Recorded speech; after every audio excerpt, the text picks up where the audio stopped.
Now, this concept of everything being God, down to the chair that you and I are probably sitting in right now. It's been said for throughout many different belief systems that, all is God, God is all. There's nothing outside the realm of creation. Now, if we say all is God, sometimes some people use examples that confuses people when we make that statement. And let me give you an example. Let's just use an example of, just us incarnated down here as what we quote unquote call black people.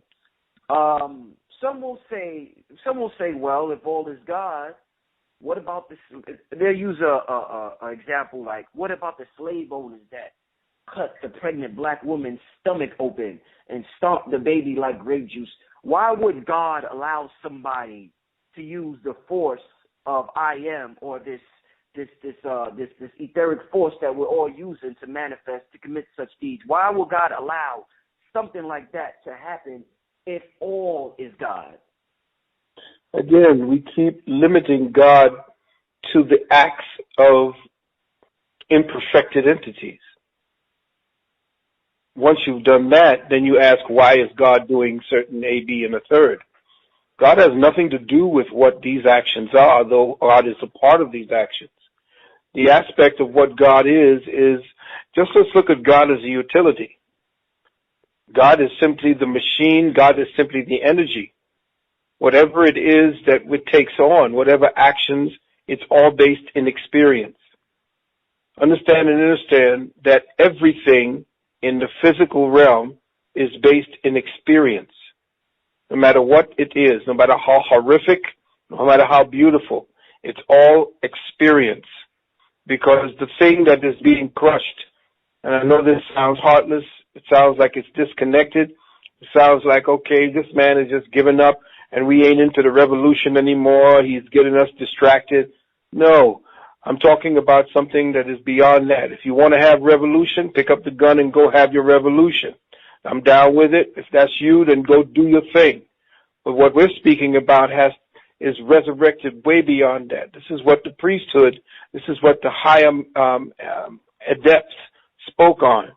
There is nothing else except experience. However you choose to have it, whether you are at the giving end or the receiving end, it's still the same thing. It is the one experience, the one that is experiencing doing it and the one that is experiencing having it done. The thing that is being done to, or the instrument or machinery that's doing it to you, these things are temporal. They don't really exist. What exists is the spark. It keeps the memory. So then what you know after you raise yourself above this particular game, this arena of gladiators that just keeps doing things to one another, it is the experience. And there are people who choose to have these experiences. They come down to give it and they come down to receive it. Now this sounds like it's, oh man, give up on all of that. Let's get down to some practical working. Let's build a nation. Yeah, but that's still doing. You're still doing and you're still receiving. Once we have out and we get rid of the agreement, once we break the agreement and the contract to receive pain and suffering, once we break the contract of victimhood, once we break the contract of dealing with the same dialogue and the same message we keep giving to one another about persecution, we will rise up.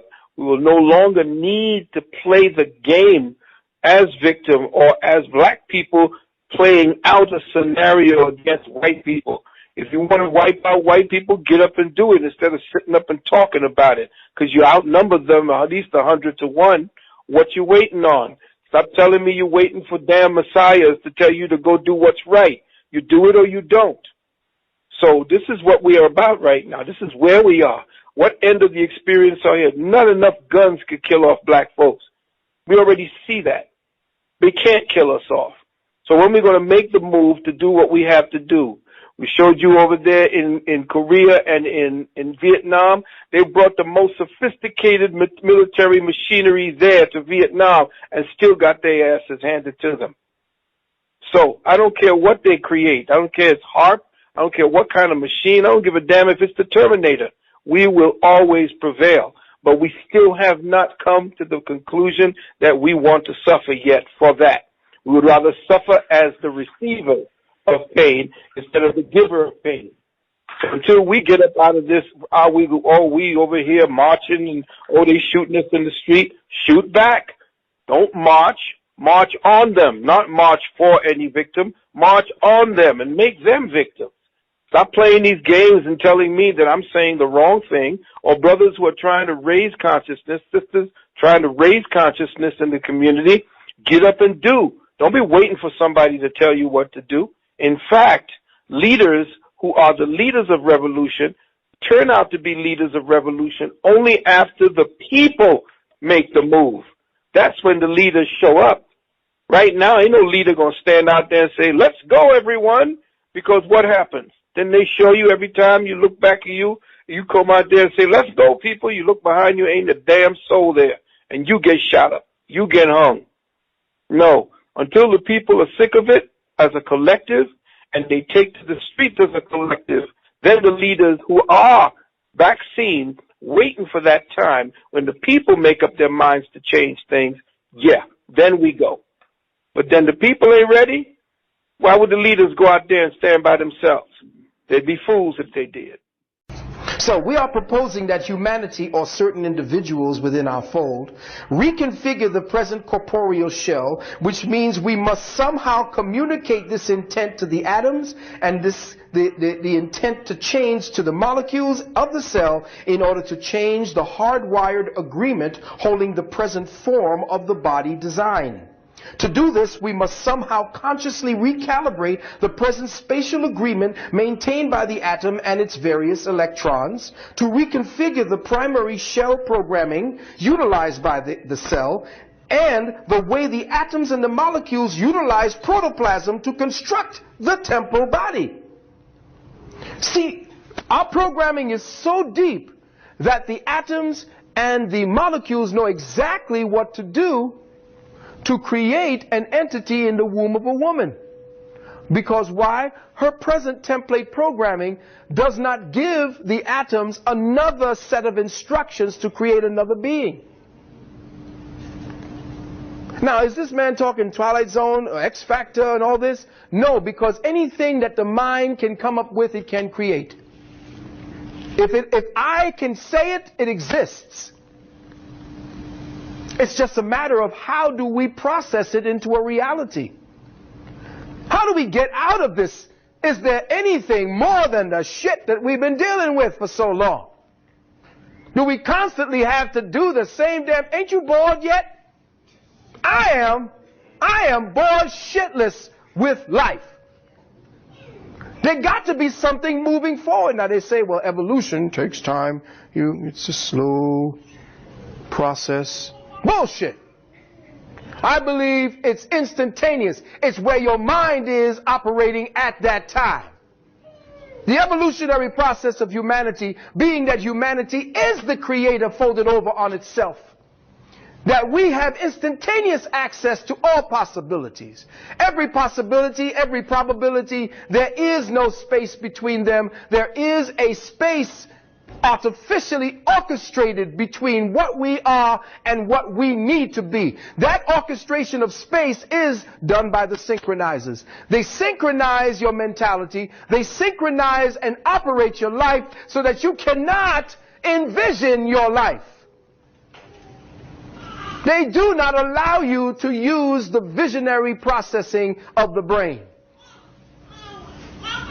So until you understand that who you are as a creator has been locked down into believing that you b-boys, that you are executive producers, and that you are a nun, that you're a grocery clerk, and I'm a this. He said, who are you? My name is so-and-so, and I'm a computer programmer. You are? I'm a truck driver. Just imagine now, they say their names, which didn't belong to them because their mama named them. You don't even own your name, except when you change it. So now you say, my name is this and I am a. You're not what you are when you say that. You are saying what you do. So you become a human doer, like they're saying, not a human being. So you are doing what present humanity has been programmed to do. And until you learn how to undo and to stop that automatic reflex creative process of reinforcing the matrix and the paradigm you're in, you ain't going nowhere. And of course, everything I'm saying to you is questioning. And the necessary part of that is, and the reason why I am using questions as the format for what it is this lecture is about, is because until you begin to analyze the questions that you have about your life, about your people around you, about everything that's going on right now in your perception, if you do not question it and question it methodically and impeccably, you ain't doing shit for the next, 5 to 10 goddamn incarnations. And the reason why they educate you, the reason why they got you entertained, is to keep you from contemplating your escape route.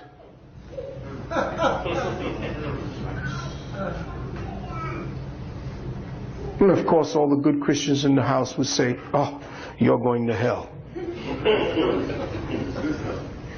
Thank you. Now listen carefully, because we're going to start getting deep. The present reality or cellular reality complex of humanity is grounded on mental energies based almost entirely in self-preservation and fear, which work to cement or solidify the cellular programming into its present low-frequency consciousness index. I'm going to repeat that. The present cellular reality complex, which means that your cells happen in gradation forms of complexities. So the present cellular reality complex of humanity is grounded on mental energies based almost entirely in self-preservation and fear. So all of your cells have been made up under self-preservation and fear. That's what the programming that has been downloaded into the nucleus and your mitochondria, in your DNA, it's all inside of there. That signature is a broadcast signature to every other cell, passing that information along. Now they work to cement or solidify the cellular programming into its present low frequency consciousness index. Now you know what an index is. It's a categorization. So your consciousness has been indexed. It has now, it's actually, if you wanted to go into the cosmic stream, in the cosmic, I guess, who are the persons that take care of your money? What do you call them? No, not the banker, the person who you... Accountant. If you wanted to deal with the present cosmic accountant, he would go to the index, or the consciousness index, where you presently operate your intelligence.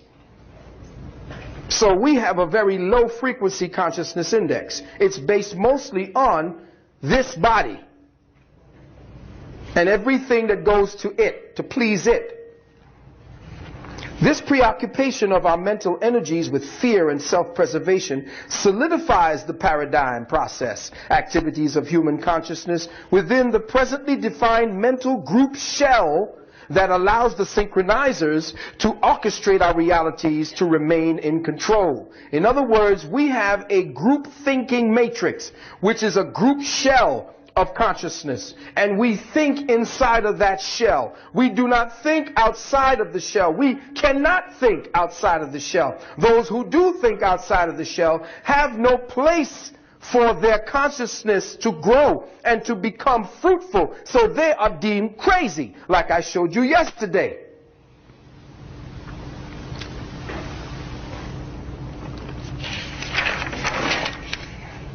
And I talk to the matrix who are playing with your heads, the synchronizers. Once we are conditioned to accept the synthetically created synchronicity, and you know about my work on the synthetic synchronicity.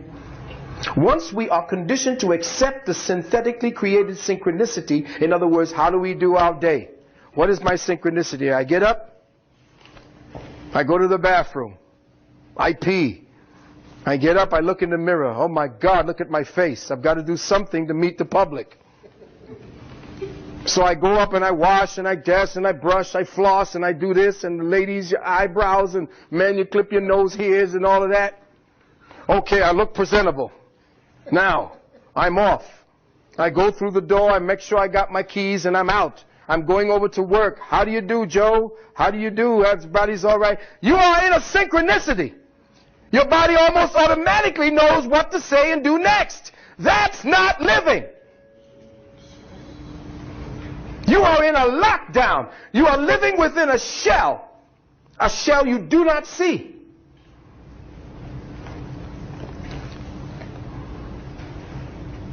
Once we are conditioned to accept the synthetically created synchronicity, to incorporate the orchestrated reality as the working dynamic of the mind, our entire cellular consciousness infrastructure, which constitutes the collective mind of the cells, behave in conformity to our learned feelings and perceptions, according and accepting them as command imprints on how we should react to the entire world.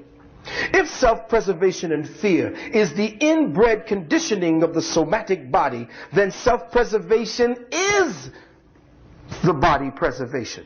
In other words, what we are, self-preservation, is body preservation, because the infinite soul don't need any kind of preserving.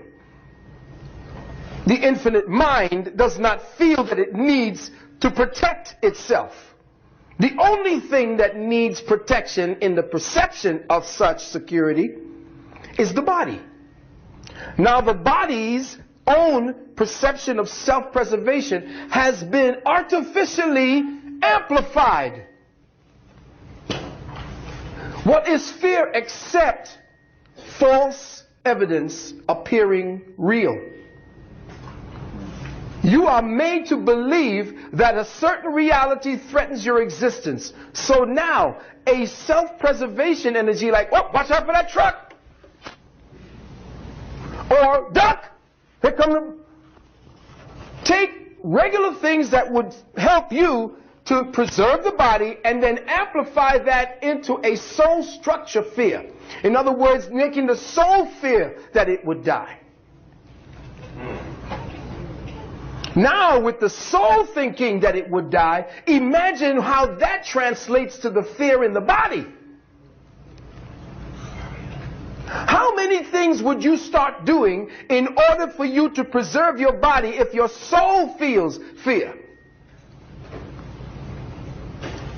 You start getting all kind of creative ways to block that energy or even that feeling. You start inebriating yourself with Haagen-Dazs and alcohol and drugs, just to suppress that fear.